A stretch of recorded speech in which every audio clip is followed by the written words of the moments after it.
It's your boy Nugur in the house, back with another Arsenal news episode. Well, ladies and gentlemen, I have really awesome news for you guys. So, if you got time, you got to be listening to this news. It's really crazy. You'd love it. You'd definitely love it. So, without any further ado, let's just jump into it. If you see daily Arsenal content, consider subscribing. Yep.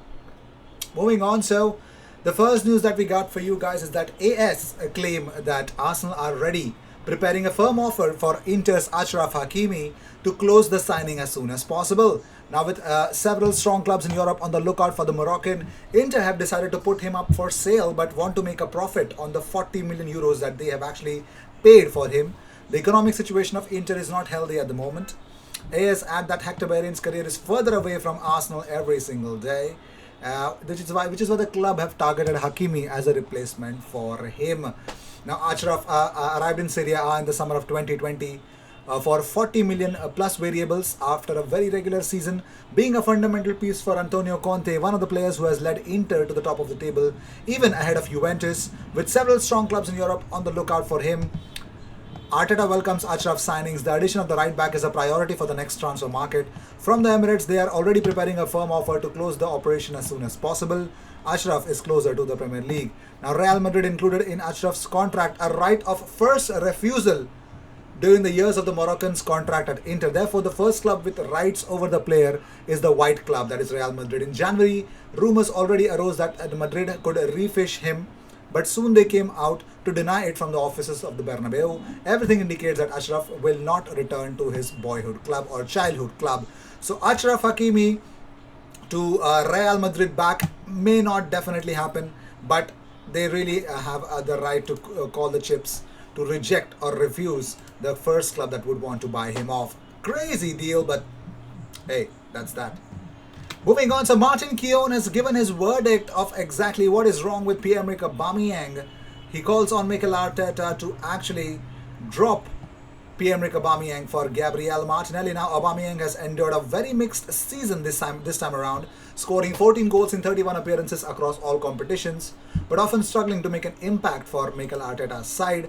Arteta has a big decision to make on his captain, says Martin Keown. Now, he set an example by dropping Aubameyang for the North London derby recently.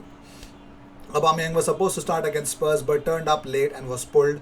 Should Arteta not be dropping him for performing as poorly as he did against Liverpool?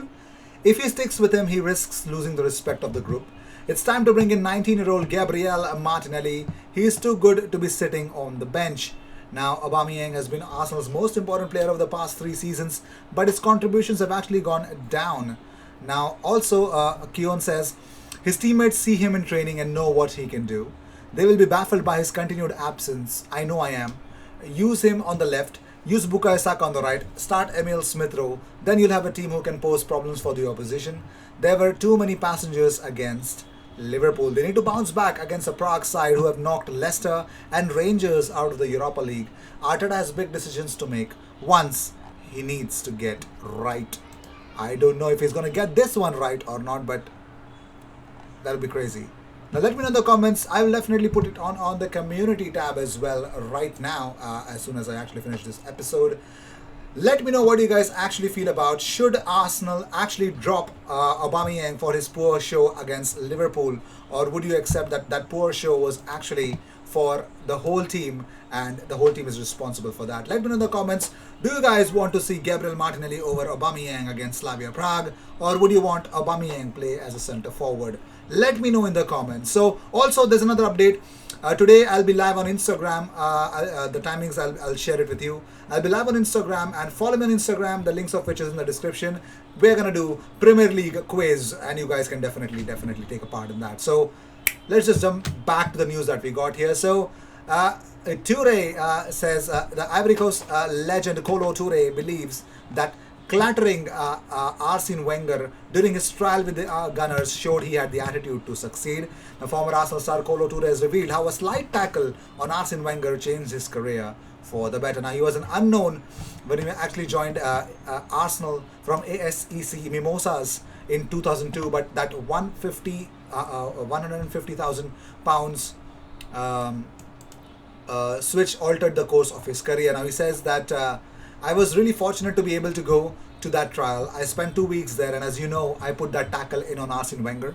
You know, I think that slight tackle changed my career. It showed the manager just how much I wanted to be successful and how much I wanted to become a professional footballer. That's how it took it anyway. When asked about the aftermath, he said all the players were laughing and I was in shock.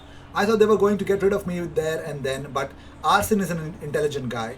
He only saw a young African boy who was keen to impress him and gave me the opportunity to express myself and show what I was capable of. So that's a crazy story. I don't know. I never knew this story actually exactly, but now I do, and I hope you guys also as well. Because Toure signed in February 2002. He would not make his debut until the following season in the Community Shield against Liverpool. It was to be the first of more than 300 for the club, during which he scored 14 goals. At Arsenal, he was a Premier League winner in 2003-2004, a two-time FA Cup winner and a runner-up in 2006 Champions League. Well, then, we all know he went on to play for Liverpool, City and Celtic and played more than 500 club games at the highest level. Additionally, he won 120 caps for Ivory Coast and was an anchor to the 2015 Africa Cup of Nations success. Very well, so Rio Ferdinand has a piece of advice for Mikel Arteta to look in for new signings after Arsenal were destroyed by Liverpool. Now, he says that it does feel flat. They were totally dismantled at the weekend. They were destroyed by Liverpool, and that's a Liverpool team that hasn't scaled the heights that they have of the previous 2 seasons. They're reliant on young homegrown players. Their best players this season are the ones that have come through the system, which is great on the one hand, but when you've had investment in other areas of the team with experience, you want those players to come to the fore as well. They've been let down by those experienced and seasoned players this season. I feel sorry for Arteta. You bring these young kids in, which the fans all want, as they can identify with the young players, as they feel that's them coming into the first team as well. But you need to be able to rely and call upon the experienced players to usher those players through with you. We didn't get into the first team and we were able to produce without the help of our senior players. We know how important it is. They need that support and need other people to look at when the chips are down a little bit. Look at that senior player who says, come on, follow me. This is how you get through it. I've been there and done it. Just sit behind me and let's go. The young players have been the ones that have been pushing from the front all season. That hasn't helped Arsenal or Mikel Arteta in this period. I see the patterns. We watched them against Fulham in the first game of the season. They had the wide players coming inside and fullbacks getting wide. Great statements, but let's see how things will change. Ian Wright has rated Liverpool's top 4 chances and said Chelsea should be worried. Now he thinks that Liverpool are well placed to finish in the top 4 and believes Chelsea should be worried after the resurgence of Liverpool back. Again, now Ian Wright says, you can never write them off. I always said at some stage that 3 up front will kick back in. Jota will get fit. Fabinho will get back in the midfield. It's not too often we've seen Thiago and Fabinho in that midfield, which is something I've been looking forward to for a long time. Trent's form is where it's always been for me. It's if he gets the opportunity to put in there. So, well, he believes in them. He says, Liverpool will get better. You look at that fixture list and what they've got coming up. Teams will be worried about Liverpool in this mini league that they've started to kick in. It must worry teams now. Chelsea, like we've seen, have a slip up. Leicester had a slip up. Liverpool know what it takes in terms of getting in there and staying there. Cool.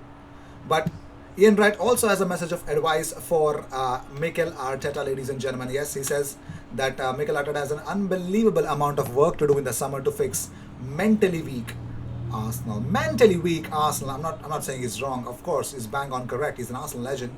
He says it's evident to see that they're not going forwards. Even if they had a couple of games where they go forward, it doesn't take too many games before they go backwards. A good side have consistency because the mentality is strong. I think that at the moment you have to look at the mentality and it must be weak. You cannot play how Arsenal have played and put in performances like they put in. 1 minute you're brilliant, you can show a second half performance like against the West Ham, where you come back and show fight. But then you start a game and you haven't got that fight to try and suppress a team and really put your stamp on a team, then they don't do it. They're not strong enough mentally. And I think Mikel's seen that. He said it, the job he has is massive at Arsenal. That's the perception. You think that Arsenal should be doing a lot better than they are, but we have to actually realize exactly where we are.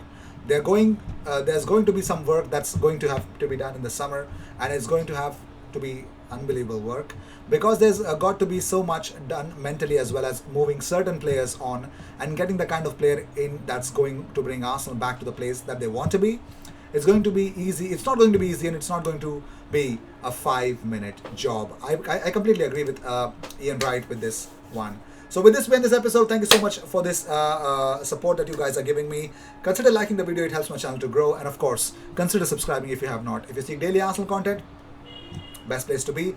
Share the link of this episode with your Arsenal friends who would want to get a daily Arsenal update. I will see you in the next one. Until then, cheers.